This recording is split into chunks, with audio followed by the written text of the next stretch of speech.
کہ ہم بنے سویرے رہیں، اور شام کو کیا ہے کہ ہم کھانے پینے کے شوقین کہ وہ ریسٹورنٹ میں جاتے ہیں. پہلے کیا ہے درزی یعنی کہ اپنے لباس کا خیال کرتے ہیں، دھوبی نائی اور اپنی خوبصورتی اور کاٹ چھانٹ کر اس کے بعد پھر کسی ریسٹورانٹ میں کھانے کے لیے وہ راغب ہوتے ہیں. دوسرے نمبر پر جو مصنف نے ذکر کیا ہے وہ جلالی طلبہ کا ذکر کیا ہے، جو کہ تخت و تاج کے وارث مصائب اور جود و سخا، یعنی کہ یہاں پر انہوں نے کہا ہے کہ دوسری قسم کے جو طلبہ ہیں ان کا شجرہ جلال الدین اکبر سے ملتا ہے، اس لیے ہندوستان کا جو ہے تخت و تاج اس کی ملکیت سمجھا جاتا ہے. شام کے وقت چند مصاحبوں کو ساتھ لے کر نکلتے ہیں اور جود و سخا یعنی کہ سخاوت کرتے ہیں، خم لنڈھاتے پھرتے ہیں، بہت زیادہ سخاوت کرتے ہیں. کالج کی خوراک انہیں راس نہیں آتی، اس لیے ہاسٹل سے فروکش نہیں ہوتے، یعنی کہ وہاں پر وہ ٹھہرتے نہیں. تو یہاں اس طرح کے طلبہ کا ذکر کیا ہے کہ جو امیر ترین والدین کے جو بچے ہوتے ہیں وہ والے طلبہ کو مصنف نے یہاں پر بڑے مزاحیہ اور طنز کے زمرے میں لیا ہے کہ وہ جو ہے وہ امیر ترین والدین کے بچے ہوتے ہیں اور اپنے آپ کو کسی تخت و تاج کا وارث سمجھتے ہیں، جس کی وجہ سے وہ بہت زیادہ سخاوت کرتے ہیں، یعنی کہ اپنے دوستوں پر بہت لٹاتے ہیں. اور چونکہ وہ خود انہوں نے نہیں کمایا ہوتا تو بہتات ہوتی ہے ان کے پاس پیسوں کی جو والدین کے ہوتے ہیں، تو وہ اپنے دوستوں پر لٹاتے ہیں، جود و سخا کرتے ہیں اور ان کو خوش رکھتے ہیں. تیسری قسم کے طلباء جو ہیں یہاں پر خیالی طلباء کا ذکر کیا ہے مصنف نے. غیر متعلقہ موضوعات پر تبادلہ خیال، نت نئے نظریات، جسمانی صحت کا خیال اور بے سری آواز کے. تیسری قسم کے جو طلباء ہیں وہ خیالی طلباء کی ہے. جو تیسری قسم ہے یہ اکثر روح، اخلاق اور آواگون یہ ہے ہندوؤں کا نظریہ کہ انسان جو ہے وہ بار بار زندہ ہوتا ہے، اس کو ایک بار موت نہیں آتی، کہ مرنے کے بعد بھی جو ہے اس کو دوبارہ زندگی ملتی ہے. تو یہاں پر ہندوؤں کے نظریے کا وہ ذکر کیا گیا ہے. اور جمہوریت پر آواز بلند تبادلہ خیال کرتے پائے جاتے ہیں. فرینش اور نفسیات کے متعلق نئے نئے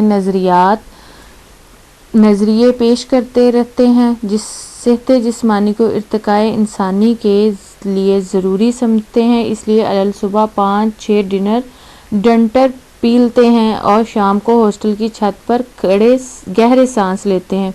گاتے ضرور ہیں لیکن کیا ہے بے سرا ہوتے. ڈنٹر پیلتے بچے یہ کہتے ہیں ڈنٹ نکالتے، یعنی کہ وہ غیر متعلقہ موضوعات پر بلا وجہ ہی بولتے ہیں. ان کو یہ ہوتا ہے کہ ہم بڑے لائق فائق ہیں تو غیر متعلقہ موضوعات پر بحث کرتے ہیں، نت نئے نظریات پیش کرتے ہیں. چونکہ ان کو جسمانی کا بڑا خیال ہوتا ہے تو وہ ورزش کو جو ہے وہ ساتھ رکھتے ہیں اور ملحوظ خاطر رکھتے ہیں. ان کی پہلی پریورٹی یہی ہوتی ہے. اور صبح کو کیا وہ کرتے ہیں کہ ہاسٹل کی چھت پر اور شام کو بھی ہاسٹل کی چھت پر کیا کرتے ہیں گہرے سانس لیتے ہیں، گنگناتے ہیں، لیکن ان کی آواز بے سری ہوتی ہے. یہاں پر طلباء کو انہوں نے بڑے مزاحیہ انداز میں طلباء کی اقسام پیش کی ہیں.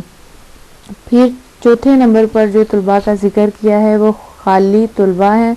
طلباء کی خالص ترین قسم ہے یہ خالی دماغ، نصاب اور درس سے لا تعلقی، یعنی کہ یہ معصوم جو ہے قسم بتائی گئی ہے کہ یہ جو طلباء خالص ترین قسم ہے ان کی دامن کسی قسم کی الائی سے تر ہوں، یعنی کہ وہ اتنی تکلیف لیتے ہی نہیں ہیں کہ اپنے دماغ کو استعمال کریں. اور جون سا معصوم سا خالی دماغ لے کر آتے ہیں سارا سال اسی دماغ کے ساتھ ہیں اور پھر کالج سے لا تعلق ہو جاتے ہیں. تو چوتھے نمبر پر خالی طلباء کا ذکر کیا ہے. سبق کے آخر میں انہوں نے پھر لاہور کے لوگوں کے بارے میں بتایا ہے کہ لاہور کے جو طبعی حالات ہیں اس میں کہ لاہور کے لوگ بہت خوش طبع ہوتے ہیں اور ان کی خوش دلی کے بارے میں بتایا ہے کہ وہ زندہ دل لوگ ہیں. اہلیان لاہور جو ہیں وہ زندہ دل ہیں اور اسی لیے پھر مصنف نے کہا کہ لاہور تو لاہور ہی ہے، لاہور ہے. تو اس وجہ سے یہاں پر لاہور کے لوگوں کی خوشی اور ان کی طبعی کا جو ہے ذکر کیا ہے.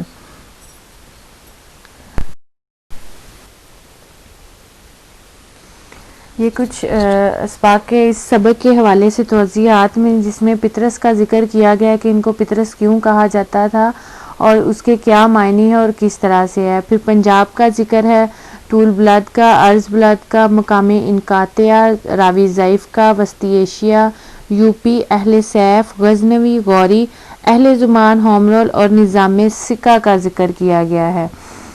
شیر شاہ سوری جو کہ اس سبق میں ذکر ہے، اخبار انقلاب، جلالی، جلال الدین اکبر اور طلبہ کا ذکر ہے جس کے بارے میں آپ کو بتا چکی ہوں، اور آواگون جو ہندوؤں کی ایک، یہ میں نے آپ کی ہیلپ کے لیے اس کو دے دیا تاکہ آپ کو تفصیلاً اس کے بارے میں پتہ ہو. نیکسٹ اس کا یہ ہے کہ اب ہمارا سبق اختتام کو پہنچا اور یہ خلاصے کے حوالے سے ہمارا جو ہے وہ اہم ترین سبق ہے اور تشریح کے حوالے سے بھی اہم ہے.